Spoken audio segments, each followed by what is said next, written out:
Então hoje a gente vai falar sobre a nossa infância, a criança interior, os irmãos e o papel de vítima. Por que eu tenho que olhar para a minha infância? Por quê? Porque o papel que eu adoto na minha infância é o papel que eu levo para a vida, sem perceber, no automático. A forma que eu me comportei lá na minha casa, entende? Se eu era aquela criança mais teimosa, ou eu era aquela mais obediente, eu levo para a vida. Então é muito importante assim, eu quero, antes de pensar assim, eu quero ser uma boa mãe, eu quero ser um bom pai. Então o que a gente vai fazer primeiro? Vai olhar para nossa história. Primeiro, que criança que eu fui, né? Como que foi a minha infância? Isso reflete automaticamente na educação dos nossos filhos. A gente nem se dá conta, porque a gente vai no automático, né? Mas se a gente parar para pensar, muitas vezes, quer dizer, na maior parte das vezes, a gente está agindo como a criança que a gente foi, mesmo sendo adulto. Por exemplo, quando eu tô com muita raiva, eu não sei nem o motivo. É inconsciente, é a minha criança, que a gente fala assim, o que é a criança interior? É a criança que eu fui, que está aqui dentro de mim. Essa é a minha criança interior. É aquela criança ferida, é aquela criança magoada. Então, quando eu tô com muita raiva, quem que tá com raiva? A minha criança interior. Então, por que eu tenho que olhar para isso? Para curar as minhas feridas emocionais, curar os meus traumas primeiro, para depois eu olhar para os meus filhos, porque se eu não estou bem, se eu ainda estou cheia de trauma, estou cheia de ferida emocional, como é que eu vou conseguir passar alguma coisa bem diferente para o meu filho? É mais difícil, né? Então, claro que tem muita ferida emocional que a gente tem, que conscientemente a gente pensa, não, eu não quero que o meu filho tenha essa dor. Eu não quero repetir essa história. Eu sei o que eu passei. Mas mesmo a gente falando assim, a gente está programado para agir assim. Porque a nossa mente, ela é igual a um computador, né? É instalado um programinha ali. A gente vai lá, a gente executa. A gente não questiona. Mesmo que às vezes tu não quer. Quando tu vai lá, tu já fez, não é verdade? Aí tu pensa, meu Deus, eu não devia ter feito. Meu Deus, eu não devia ter falado. Mas daí já foi. Mas por quê? Mesmo que tu não quer fazer aquilo, quando tu vê, tu já fez. Por quê? Porque tu está programado para aquilo. Então, por que é importante olhar para isso? Porque desde a hora que eu tomo consciência, entendeu? Já é meio caminho andado. Que daí tu já te policia mais, tu já... Agora, se eu vou no automático, sem questionar, quando tu vê, estás repetindo a tua infância com os teus filhos e cometendo os mesmos erros. Porque daí a gente critica os nossos pais, né? Como na outra quinta-feira a gente falou, a gente julga muito. Porque a minha mãe fez isso, porque meu pai fez aquilo. Mas quando a gente vê, a gente tá fazendo o quê? Os mesmos erros. Mas quem que é culpado? Ninguém. Porque a gente foi programado para isso, inconscientemente. Entendeu? Mesmo que não quer. Eu não quero fazer isso. Eu não quero gritar com meu filho. Eu não quero, né? Ou eu não quero criticar o meu filho. Porque o que a gente traz da infância ali? As nossas crenças limitantes. Vocês sabem, né? O que é crenças limitantes? É o que eu acredito e que me limita. Então, tudo que os nossos pais falaram para nós, tudo que os nossos avós foram repetindo, eles foram fazendo o quê? Instalando no nosso subconsciente. Um exemplo para a gente entender. Como que eu vejo a palavra filho? Porque filho é difícil, porque hoje em dia criar filho é complicado, porque filho dá trabalho, né? O que é isso? É uma crença limitante com relação à palavra filho. É a forma que alguém programou aqui dentro da minha cabeça, que filho é difícil, que filho é complicado, e o que essa crença faz? Ela te limita. Por quê? Porque aí tu não consegue olhar o lado bom de ter filho, o lado bom de criar um filho, o lado bom de se esforçar para criar um filho. Por quê? Porque tu tens essa crença limitante. Tá, então o que eu vou fazer com isso? Eu tenho essa crença limitante de filho, por exemplo. Eu acho que Como tem algumas mães que acham que ter filho é ruim, que nem querem ter filhos. Por quê? Porque é uma imagem negativa de filho. Ai, não, Deus me livre, eu prefiro um cachorro. Mas por quê? Porque lá atrás na história dessa mãe já tem alguma coisinha que levou ela a ter uma crença limitante sobre filho. Tá, mas o que eu vou fazer? Dá para mudar? Dá. Dá para mudar qualquer crença limitante que a gente tem. Não só sobre educação de filho, sobre qualquer coisa. Por quê? Porque toda crença limitante é só um pensamento, né? E todo pensamento que a gente tem pode ser alterado. Posso mudar qualquer pensamento. Como que eu vou mudar? Uma das coisas é pela repetição. Eu sei que eu tenho uma programação negativa de filho, então eu vou repetir. Posso fazer frasezinhas positivas com relação à palavra filho, repetir, repetir, repetir, repetir, até reprogramar. Por exemplo, o meu filho não me obedece. É uma crença limitante? Porque eu estou acreditando que ele não me obedece. Eu estou acreditando nisso. Entendeu? Eu posso mudar esse pensamento? Posso. A partir da hora, porque assim, ó, todo pai, toda mãe tem um filho que quer ter. Porque a gente pode programar os nossos filhos. Assim como os nossos pais nos programaram, nós podemos programar. O elogio é uma ótima maneira de programar. Muitas vezes nós fomos programados para o negativo, né? Quantas vezes a gente escutou: tu não fez direito, tu não sabe fazer, tu não vai dar nada na vida, tu não sabe ler bem, tua letra não tá bonita, né? Quantas coisas que a gente escutou. E aí, essas crenças limitantes, elas fizeram com que a gente crescesse. Essa crença a maior parte das pessoas tem. Isso é meio padrão. Eu não sou bom o bastante. Não é assim que vocês se sentem? Em quase tudo. A gente sempre acha que o outro é melhor, que o outro sabe mais, que o outro é mais bonito. Mas de onde veio? Lá da infância. De tanto não que a gente recebeu, de tanta crítica que a gente recebeu, a gente cresceu como? Eu não sou bom o bastante. Nem como mãe a gente se acha boa o bastante, ou você se acha. E sabe lá a mãe que a gente é? Que exemplo a gente seria para outras mães? Mas a gente tem o quê? Essa crença limitante, que eu não sou boa o bastante. Desde criança. E isso é uma crença que a gente pode mudar. Eu não preciso achar que eu sou a melhor mãe do mundo, mas eu posso valorizar as minhas qualidades como mãe. E assim, vou fazer com o meu filho. Vou elogiar, vou valorizar o que o meu filho faz de bom. Por quê? Porque ele vai levar para a vida aquilo. Ele vai levar para a vida, né? Quando a gente faz uma sessão de hipnose, de regressão, né, na terapia, a gente vê como vem à tona, né? Quantos gritos a gente ouviu, quantas palmadas que às vezes a gente levou por uma coisa que não estava bem feita, que a gente estava ainda aprendendo, claro. Mas quanto elogio que podia ter vindo e não veio, que podia ter reforçado alguma coisa que a gente tem de bom, para que a gente hoje acreditasse nisso. E não ficasse pensando, eu não sou bom o bastante. Porque quando a gente era criança, a gente tinha que fazer tudo certo, a gente tinha que ser o filho bonzinho, obediente para se sentir amado. Porque se eu não obedecer, se eu não fizer como a mãe quer, ela não vai gostar de mim. Então, para a gente se sentir amado, a gente tinha que fazer o quê? Ser bonitinho, ser certinho, estar sempre quietinho. Essa crença de eu não sou bom o bastante, 90% das pessoas têm. É uma crença limitante bem forte e bem padrão. Então, isso eu posso mudar? Posso, porque é um pensamento. Qualquer pensamento pode ser alterado. Então, a gente que tem os filhos, principalmente quem tem os filhos pequenos, né? Nossa, olha quanta coisa boa que ainda dá para instalar. Quanta programação positiva que a gente pode colocar na cabecinha dos nossos filhos.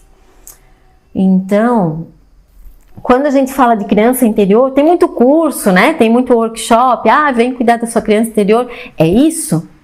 Eu tenho que olhar o que para minha infância? Curar as minhas feridas.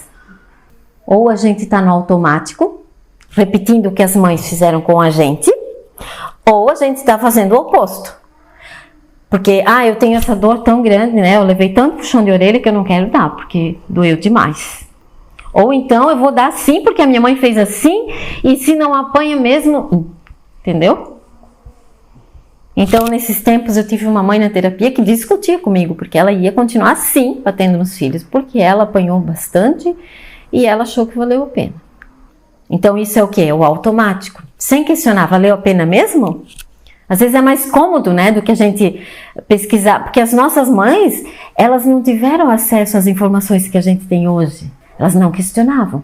Elas faziam o quê? O que elas aprenderam. Nós temos oportunidade de evoluir, de melhorar. Basta a gente querer, né? Então agora a gente vai fazer uma técnicazinha para trabalhar a nossa criança interior.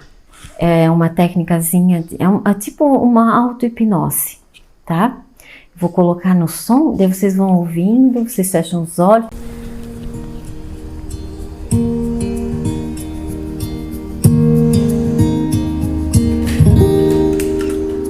Era uma vez, o dia que todo dia era bom. Delicioso gosto e o bom gosto das nuvens serem feitas de algodão. Dava pra ser herói no mesmo dia em que escolhia ser vilão. Talvez foi muito bom, né, fazer essa técnica, e talvez não, talvez foi muito ruim. Por quê? Porque vem à tona as nossas feridas emocionais, né? Mexe. Por quê? Porque a nossa criança que está ali, que está magoada, que está ferida. É normal se sentir assim? É normal? Porque quem não tem, né, um trauma de infância, Então, para dar continuidade a isso, vocês podiam fazer uma coisa. Essa a gente gravou, né, mas tem no YouTube bastante meditação de cura para a criança interior. O que seria bom fazer? 21 dias. 21 dias eu vou pegar cada dia uma meditação. Tem tantas lindas, sabe? Meditação guiada de cura para a criança interior, tem umas lindas. Então eu vou trabalhando, sabe? Não precisa saber o que eu tenho que curar. Teu subconsciente, ele sabe. Entendeu? Não precisa lembrar, que aconteceu aquilo. Não exatamente. Vai trabalhando. Antes de dormir, acho que todos vocês devem ter internet, né? Em casa, no celular, que não tem um fone de ouvido confortável, não aqueles do celular mesmo, um confortável. Compre mesmo para meditar. E aí coloca 21 dias. Por que 21 dias? Porque 21 dias é o tempo que a minha mente leva, né, para fazer as trocas, para se reprogramar. Então, eu vou tirar o tempo e eu vou cuidar de mim. Eu vou fazer 21 dias essa meditação de cura da minha criança interior. Gente, vale a pena fazer. Porque a gente quer cobrar dos nossos filhos que eles sejam uma criança que a gente também não foi, muitas vezes, pelas circunstâncias, por N motivos.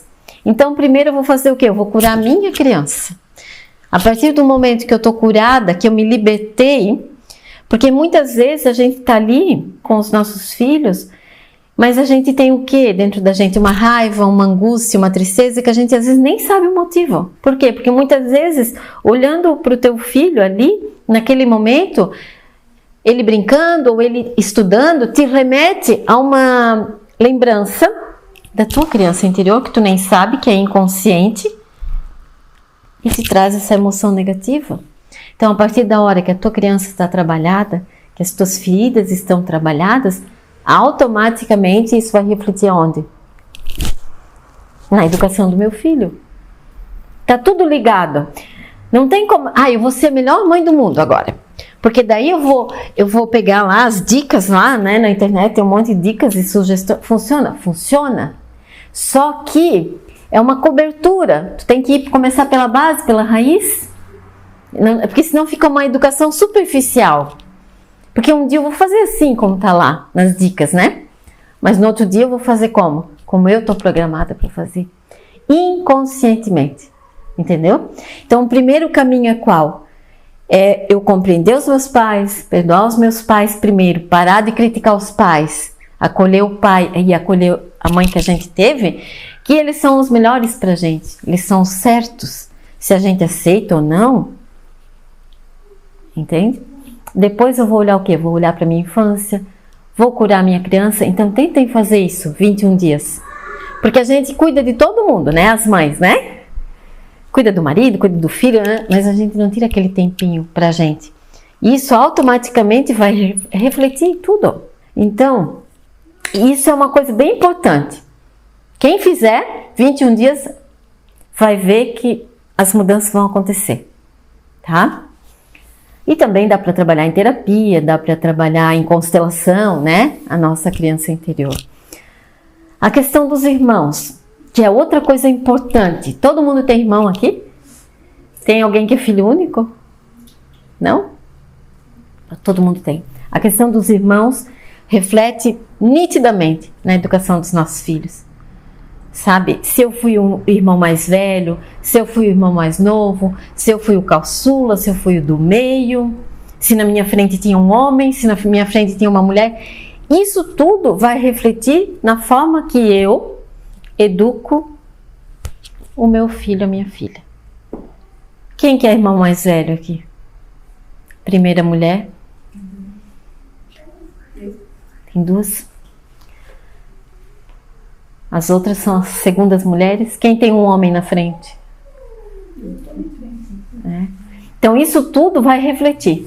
Isso tem que fazer uma análise, tá? Que teria que ser, né, mais particular. Por exemplo, eu sou a primeira filha mulher.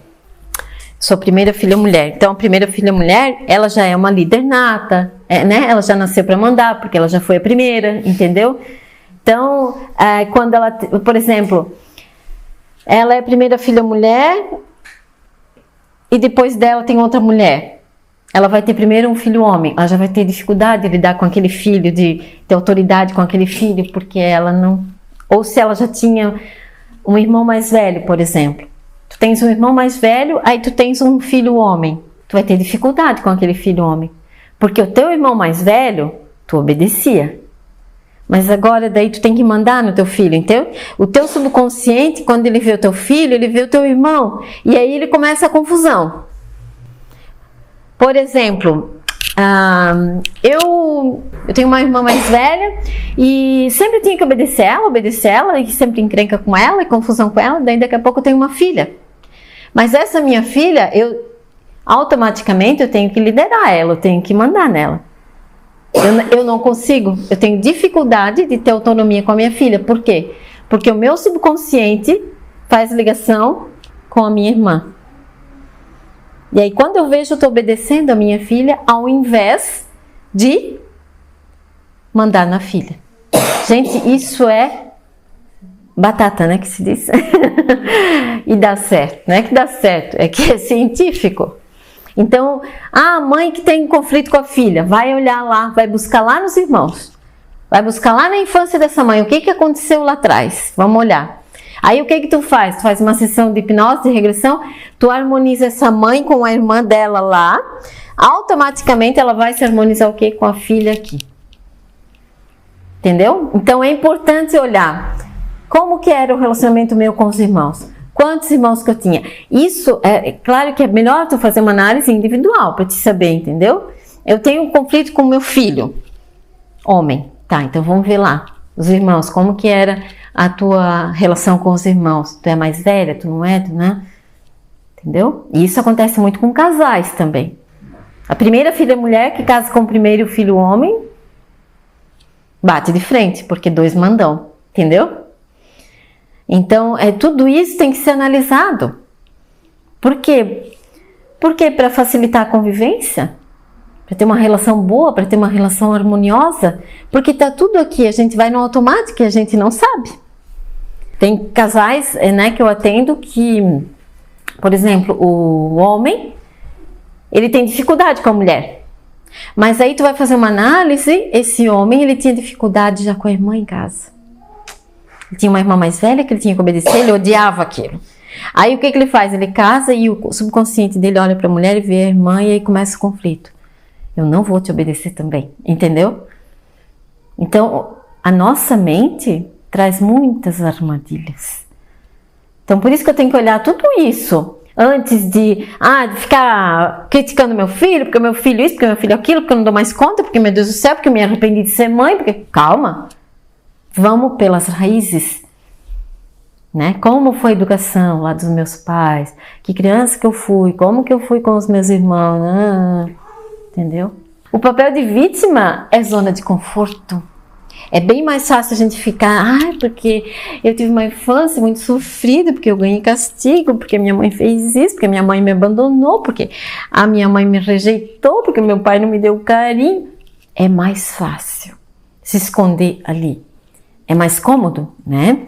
Porque tem uma frase que diz assim, não importa o que fizeram, né, com você, o que é que você vai fazer com isso?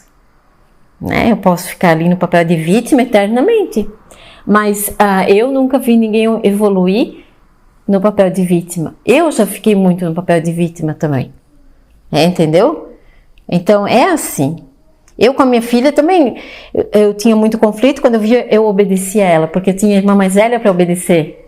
E a minha filha é mais alta do que eu, então pro meu subconsciente eu tinha que obedecer ela ao invés de mandar nela. Então eu tive que entender isso, que para mim era mais cômodo obedecer, que eu sempre fiz isso, né? Vim lá de casa fazendo isso. Então quando eu vi, eu entrava no automático. E daí o que acontecia? Eu não assumia o papel de mãe, inconscientemente, e a gente faz isso. Então assim, o papel de vítima, sai do papel de vítima. Quem tá aqui já saiu do papel de vítima. Por quê? Porque já está procurando mudança, já está procurando evolução, já está procurando já tomou consciência que assim não dá para ficar. Que tem que fazer alguma coisa e que essa mudança vai partir de quem? De mim. Então, quem está aqui já assumiu o comando da própria vida. Não está apontando o culpado, né? Não, calma aí, dá licença, vou ver onde é que eu posso melhorar. Aqui, lá, de onde que vem isso? Então, já saiu. Parabéns para quem já saiu do papel de vítima. Porque a maioria fica, né? A maioria fica ali. Por quê? Porque é zona de conforto, né? É fácil ficar culpando o pai, criticando a mãe, porque eu fui abandonado, porque eu fui adotado, porque eu fui rejeitado, porque a minha mãe engravidou de mim e ela não me queria. E daí? Isso é passado. Esse pensamento ele tem que evoluir, né? Entende? Então, olha quanta coisa que tem pra gente olhar antes de olhar para o filho, antes de acusar o filho, antes de dizer que não dá conta, ou que não sabe como fazer. Porque se tu vai seguindo esses passos, se tu vai tomando consciência da tua história, não, eu ajo assim com meu filho porque na minha infância foi assim, então eu tô, né, mas agora eu tomei consciência, vou mudar essa postura. Gente, não é difícil. Entendeu? Não é difícil, só que tu tem que parar, tu tem que se estudar. É mais difícil? É mais fácil tu ficar criticando teu pai, criticando a tua mãe, né? Criticando teu marido, criticando a professora da escola. Não. É mais fácil do que a gente olhar pra gente. Porque quando a gente olha pra gente, a gente sente a dor de ser quem a gente é. Porque tem aquela frase que diz, né? Cada um sabe a dor e a delícia de ser quem é. Então é mais cômodo. Então eu digo assim, parabéns para vocês, né, que vocês estão aqui, porque já é meio caminho andado. Já começou uma mudança. A mudança já começou. Só o fato de estar aqui buscando, a mudança já começou. E essa mudança ela nunca termina, porque ninguém vai atingir a perfeição. Então sempre vai ter uma coisinha pra gente melhorar.